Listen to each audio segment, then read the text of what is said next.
ఈరోజు నీ బిడ్డలు నీకు లోబడకపోవడానికి, నీతో మందిరానికి రాకపోవడానికి, నీ మీద తిరగబడ్డానికి, పాపిష్టి అలవాట్లకు వాళ్ళు బానిసలు కావడానికి ఒకానొక కారణం చెప్పమంటావా?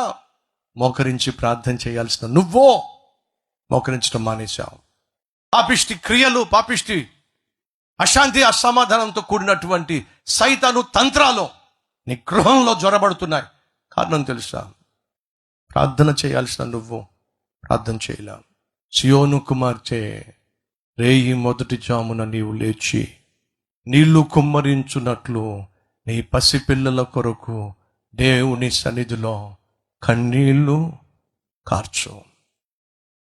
సియోను కుమార్తె, రేయి మొదటి జామున నువ్వు లే, నీ బిడ్డల కోసం దేవుని సన్నిధిలో నీళ్లు కుమ్మరించున్నట్లుగా కన్నీళ్లు కుమ్మరించు. నువ్వు చేతులు కట్టుకొని సీరియల్లో చూసుకుంటూ కూర్చుంటే దేవుడు ఖచ్చితంగా నిన్ను లెక్కడుగుతాడు.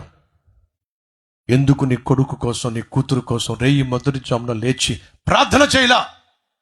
ఎందుకు నీ కుటుంబం చుట్టూ, నీ బిడ్డల చుట్టూ, నీ భర్త చుట్టూ, నీ భార్య చుట్టూ, నీ బిడ్డల చుట్టూ కంచె వేయలా? దేవుడు ఖచ్చితంగా నిన్ను అడుగుతాడు. ఏం సమాధానం ఇస్తావు?